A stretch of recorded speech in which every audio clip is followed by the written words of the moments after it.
châm taute Lungset Pathen yêu nam mite ngailut si ban mun Loupi ta alaltouna Eivil jing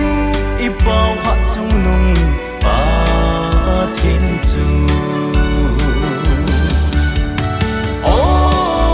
thong jejun leiset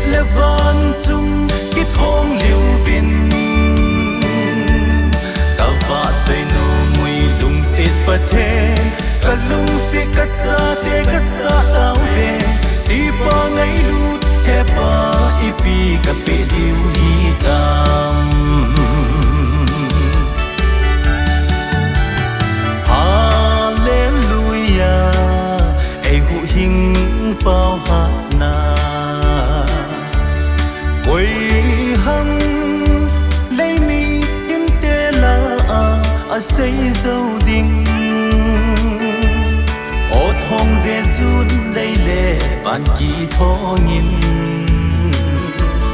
sam tau hite lungset kim Hepa vahchoina ô thong jejun leiset leuvin chung kithong leuvin Lungset Pathen Lungset kacha te kasah tauve Tipa ngailut Hepa ipi kape diu hitam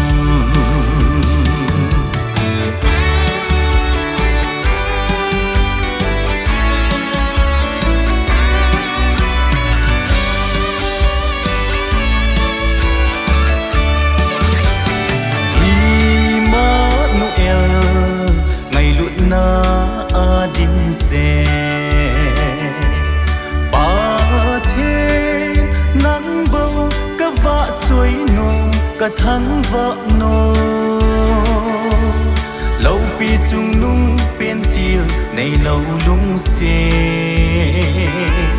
Tonsot Pathen eihuhhing Pathen chu Loupi hen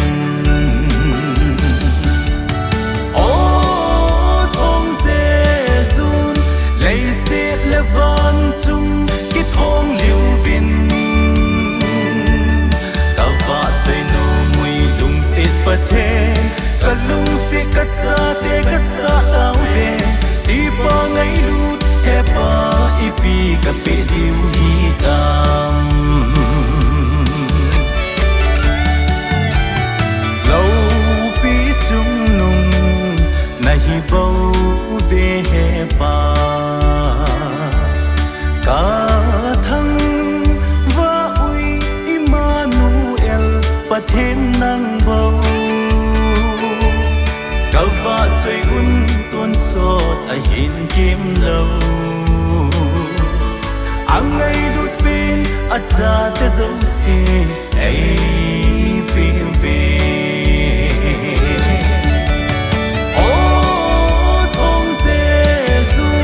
leiset leuvin chung kithong leuvin Lungset Pathen lungset kacha te kasah tauve Tipa ngailut Hepa ipi kape diu hitam Lungset Pathen lungset kacha te kasah tauve Tipa ngailut Hepa ipi kape diu